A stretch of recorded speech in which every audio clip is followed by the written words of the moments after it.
Pantas saja babi jadi haram dan najis, baru paham ternyata berawal dari masa Nabi Nuh. Bismillahirrohmanirrohim. Assalamualaikum warahmatullahi wabarakatuh. Kita bahas tuntas awal mula haramnya babi bagi umat Islam yang berawal pada zaman Nabi Nuh. Dapatkan pahala sedekah dengan bantu subscribe, komen, dan like channel ini supaya bisa terus berkembang sehingga dakwah Islam tidak berhenti sampai di kalian. Di tengah kegelapan malam yang sunyi, Nabi Nuh mantap beribadah di bawah rembulan yang indah dan berseri. Dengan kesejukan malam, ia berdoa dengan lebih khusyuk dari biasanya. Kesejukan seketika menjadi sunyi tatkala buah dari doanya, ia menerima wahyu Allah untuk membangun sebuah bahtera. Tanpa harus berpikir lebih pun, Nuh sudah tahu apa yang harus dilakukan dengan turunnya wahyu itu.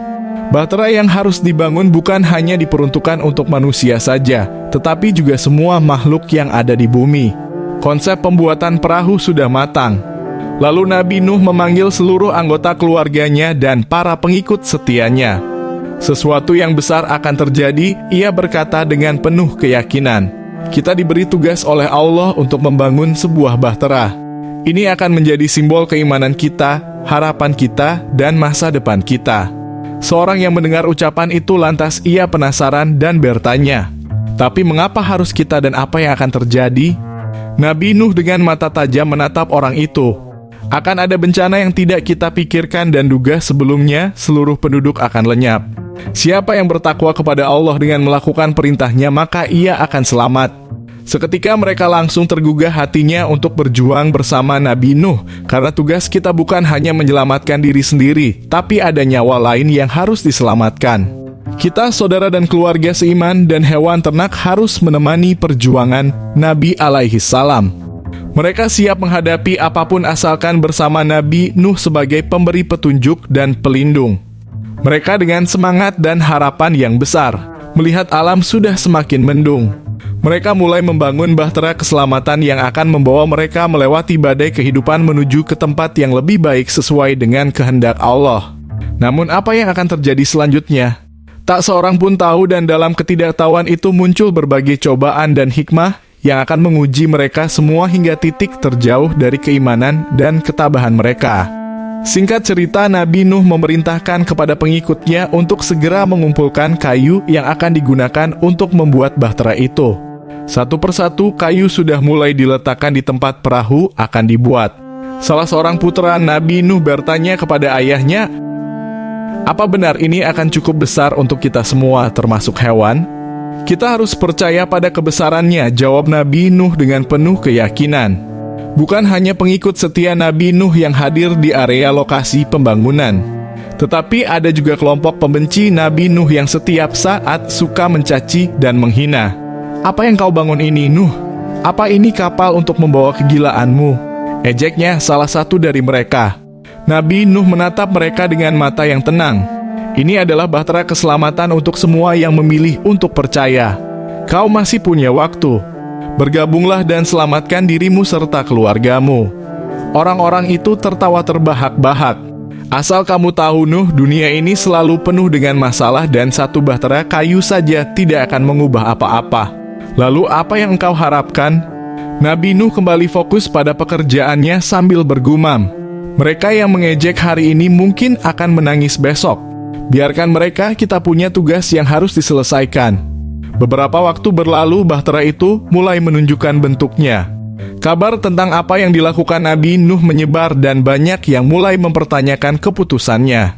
Meski demikian, ia dan para pengikut setianya tetap melanjutkan pekerjaan itu dengan penuh dedikasi. Kemudian tiba saatnya untuk memilih hewan yang akan ikut dalam bahtera itu. Nabi Nuh berdua meminta petunjuk dari Allah. Tak lama kemudian berbagai jenis hewan mulai berdatangan secara alami ke arah bahtera, mulai dari singa, gajah, burung, bahkan serangga hingga yang lainnya.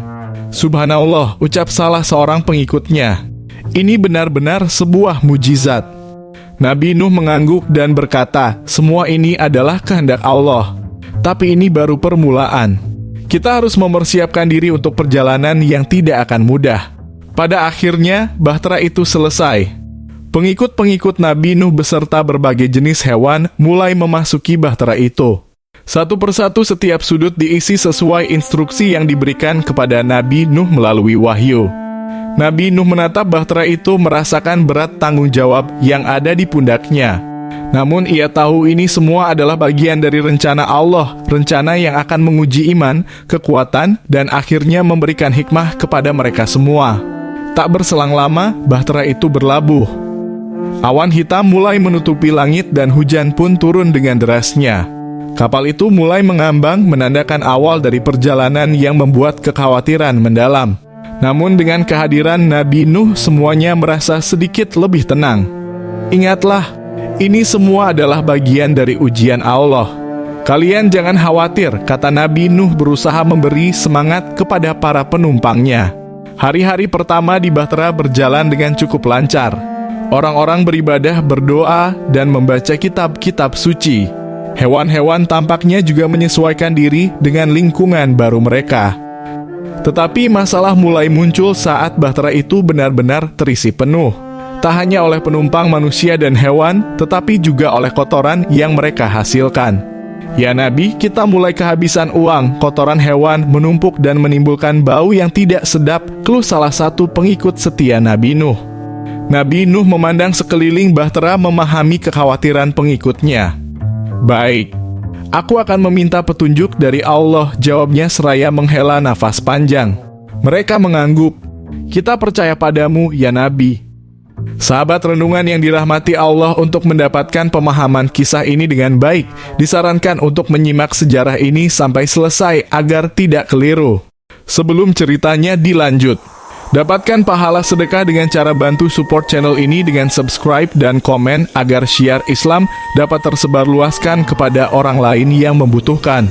Amin ya Allah ya Robbal Alamin. Kemudian Nabi Nuh memisahkan diri dari yang lainnya dan mulai berdoa. Tak lama kemudian ia merasakan sebuah wahyu turun memberi instruksi yang sangat spesifik. Apa yang Allah perintahkan? Ya Nabi, tanya pengikutnya saat Nabi Nuh kembali, kita diperintahkan untuk memeras ekor gajah, jawab Nabi Nuh dengan wajah serius. Para penumpang saling berpandangan, bingung namun penuh kepercayaan. Mereka membawa gajah yang ada ke tengah bahtera dan Nabi Nuh mulai melakukan apa yang telah diperintahkan. Semua mata terpaku saat ekor gajah memunculkan dua babi jantan dan betina. Subhanallah, seru para penumpang. Nabi Nuh mengangguk. Ini adalah kehendak Allah. Mereka akan membantu kita. Para penumpang kembali terdiam. Kali ini dalam kekaguman dan kepercayaan. Seolah-olah semua elemen di bahtera itu manusia, hewan, dan bahkan kotoran berkumpul untuk membentuk sebuah harmoni yang indah dan bersih. Ini adalah perwujudan dari kebesaran Allah. Dan benar saja, babi jantan dan betina itu mulai bekerja. Mereka membersihkan kotoran dengan cara memakannya dengan penuh kenikmatan, amat lahap, layaknya memakan makanan yang sangat lezat. Setelah kotoran itu habis disantapnya, bahtera menjadi jauh lebih layak dan nyaman. Apa yang kita saksikan hari ini adalah mujizat, ujar Nabi Nuh. Dan mujizat itu adalah bukti dari kasih dan kebijaksanaan Allah, meski dalam bentuk yang tak terduga, tapi ia selalu ada untuk kita. Para penumpang mengangguk, hati mereka penuh dengan rasa syukur dan keimanan yang lebih dalam. Dalam bahtera itu dan di tengah bencana yang siap menerkam, mereka menemukan hikmah dan kasih dari Yang Maha Pencipta. Meskipun babi-babi telah membantu mengatasi masalah kebersihan, ada pertanyaan yang begitu cerdas dari salah seorang. Ya Nabi, bolehkah saya berbicara? Ujar Liurah, seorang wanita muda yang selalu aktif dalam membantu kegiatan di bahtera. Tentu Liurah, apa yang ingin kau tanyakan? Mengapa Allah memilih babi untuk membantu kita? Bukankah babi adalah hewan yang diharamkan dalam ajaran kita? Tanya Liurah dengan penuh rasa ingin tahu. Nabi Nuh tersenyum melihat keingintahuan anak muda itu. Ia menganggap itu sebagai sebuah peluang untuk berbagi hikmah. Pertanyaanmu sangat bagus, Liurah. Allah memilih apa yang Dia kehendaki untuk mewujudkan kebaikan, ujar Nabi. Meskipun babi adalah hewan yang diharamkan dalam konteks ini, mereka menjadi alat Allah untuk membantu kita. Wahyu dari Allah selalu membawa hikmah, meski kadang kita tidak mengerti. Nabi Nuh meneruskan ujarannya. Apa yang kau lihat sebagai kelemahan atau ketidaksempurnaan bisa menjadi kekuatan dalam situasi yang berbeda, lanjut Nabi Nuh. Kita harus selalu ingat bahwa Allah tahu apa yang kita tidak tahu. Liura mengangguk, merasa tercerahkan dengan jawabannya. Terima kasih ya Nabi. Saya merasa lebih memahami sekarang. Bagus sekali Liura, jangan pernah berhenti bertanya dan mencari hikmah, kata Nabi Nuh sembari memberinya senyum pengertian. Wallahu alam bisawab. Sahabat renungan yang dirahmati Allah, apakah teman semua mengetahui hal haram apalagi selain hewan-hewan yang tidak dikenankan dalam agama Islam? Boleh sharing di kolom komentar.